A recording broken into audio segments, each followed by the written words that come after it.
I'm Nicole, and today we're going to be joined by Suzanna Hinson, who is from the Green Finance Institute. So thank you so much for joining us today. So for those who don't know, tell us a little bit about the Green Finance Institute and what you do. Yeah, happily. So the Green Finance Institute was established at the end of 2019. So we are getting on in years a little bit now. We were set up by a combination of the UK government and the City of London Corporation. Our establishment followed various recommendations from the Green Finance Task Force and then the government's Green Finance Strategy, which obviously they're looking at doing another one now. But the original Green Finance Strategy recommended setting up a body that could sit at the confluence of the public and private sectors and try and mobilize the burgeoning, blossoming green finance industry that was starting to get going in the UK. So that's what we do. We've been trying to do for the best of our ability for a few years now. We work together on a sector basis. So we've divided the economy into different sectors. The first one that we looked at was the built environment. But then obviously interest to you, the second one that we launched was the transport sector. And since then we've moved into others, nature, international space, things like that. But I know it's transport that's the focus of today. Yeah, so you mentioned that the Institute has a lot of great programs that's, trying to help the country. So yeah, one of them is about decarbonisation of transport. So tell us a little bit about the impact that program's had and what kind of solutions does the Institute offer?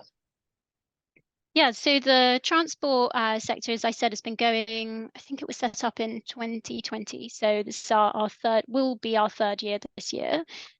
We work by forming coalitions. So we bring together stakeholders from across the sector, from finance, policy, industry, everyone that has something to add to the sector, and bring together all of their expertise, their wisdom, their opinions on what the challenges are to finance flowing. And so we can come up with a list of barriers to the sector and then what the solutions are, because we don't want to just admire the problem. We want to make change and allow this market to develop. So within our transport work to date, we've looked at three different sectors.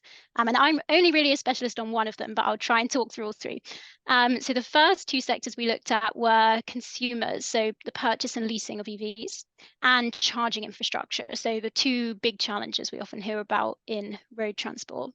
And then the third area, which is where I come in, is looking at batteries and the battery supply chain, how we make batteries, the brilliant companies that are innovating in that sector, the full supply chain, making sure it's ethical, transparent, green, all the way from the raw materials at one end through to recycling at the other end. So they're the three sectors that we have looked at to date. Then for each one, we've looked at what the barriers are to finance flowing in those sectors and what some potential solutions that we think could overcome those barriers are. For each, we've written them up in a report. So I recommend everyone that's listening that's interested to go and have a look at our reports. There's one on purchase and leasing from November 21 and another one on batteries from May 22, which we launched at the Financial Times Future of the Car event, if anyone was there. Now, our focus now is making those solutions happen, bringing them to market. We don't just want to be a thought leader in this space, we want to do. And some of those you may have already seen. So last year we published a handbook on charging infrastructure. This stole an idea from our built environment colleagues, and they did this excellent handbook on energy efficiency products. It's been very well received. And so we thought we'd copy that for the transport space. That was published last year. By December, it had over 1,000 downloads. We did roundtables publishing it with lots of attendees. We've heard great things that it's helping inform investors on how to invest in charging infrastructure. And now I'm going to steal it again for my work streams in batteries. We're currently drafting another handbook for the battery supply chain, which will look at what is a battery? What are all these complicated things like anodes, cathodes? What do they mean? Where are the big opportunities in the supply chain? What technology is coming down the line, like solid state? How is that going to affect investment today? So we hope that that's going to be a great enabler of investment in the sector. But they're the ones that are out, but there's several others that we're working on in the background. Some of the financial products take a lot more time to work with investors, work with sources of patient capital like the government, and thinking how we could best structure product. So I think the thing to say there is watch this space, but there's more coming. So what kind of solution has the GFI created to ensure that windows are open to tackling these problems? Yeah, it's a great question. So we have different solutions based on our different areas of work. So on the consumer side, we're looking at products like bundled finance. So we've worked with the Financial Conduct Authority and lenders to discuss barriers to offering such financial products and making recommendations for things like amending the Consumer Credit Act to allow them to come to market. We've also got quite a large work stream looking at securitizing green auto securitization, which we think in the long term could help bring down costs for consumers. It's quite a knotty, difficult challenge, but it's in those areas of financial innovation that we think we could see real progress. Then on the charging side, we've been looking at for a while a product called utilization linked loans. This is a bit like a student loan model where the more the chargers use, that's when the repayment on the finance happens. We think this could really help the rollout of chargers in areas where demand is more uncertain. So that's often places like rural areas. Because we know we've got great rollout of chargers in places like London, but people get worried when they want to do their holiday in the country and they can't charge their car. So we think innovative products like that will really help. And we're also, again, stealing an idea from or cooperating on an idea with our built environment team on a product called demand aggregation finance. And this uses the idea of economies of scale where lots of consumers of a certain type install a charge point at the same time, and that helps bring the cost down for them. So again, slightly different way of using a product, but we think it could really help upscale the installation of chargers in certain areas, especially for certain industries. And yeah, on the battery side, we've already talked about the battery investment facility trying to bridge that valley of death by providing some de-risking finance. But we have several battery enabling projects as well that are really interesting. We're doing some really interesting work on offtake mechanisms to support the supply chain. We've joined the Global Battery Alliance and supporting that brilliant work to try and bring a battery passport to market and standardize it so that everyone is partaking in the same scheme.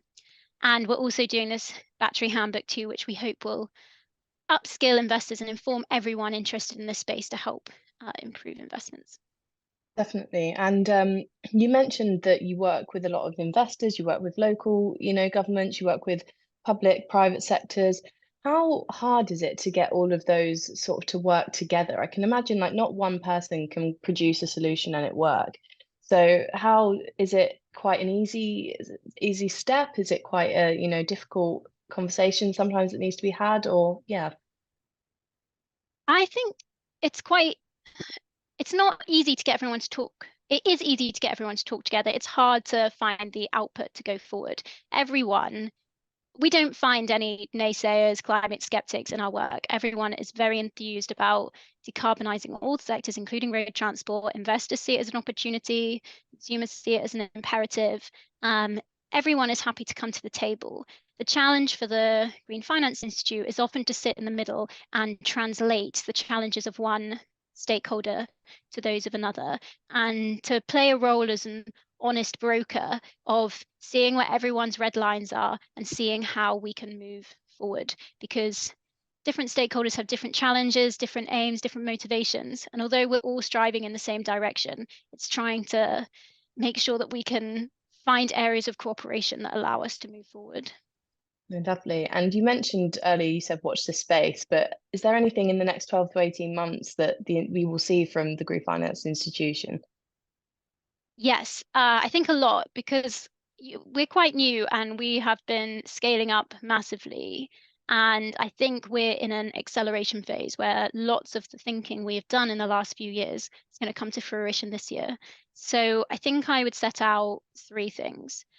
In our existing work streams, we're pivoting from doing a lot of thinking about what's stopping the money moving, those barriers we talked about, to actually acting to make the money move. So bringing to market our financial and enabling mechanisms is our key focus for the next 12 months. So expect to see some more helpful tools. We're still doing a lot of engagement with government and regulators to remove barriers, and hopefully some new financial products that support green finance. And I can give you an example of that in the battery space if that's of interest. But just to finish the other things for the next year or so, I think we're also now expanding our work stream. So I'm really happy to be able to say that we've recently this year launched a brand new work stream looking at sustainable aviation fuels. It's a massive sector that really needs decarbonising and feels like a logical next step for our transport work. So that is going on this year. Hopefully by Move, we'll have some interim findings that we can share with everyone. And then finally, the GFI is a UK-based organisation. We were set up by the government and the City of London, but already we've seen in our work the importance of working globally, or think local, act global.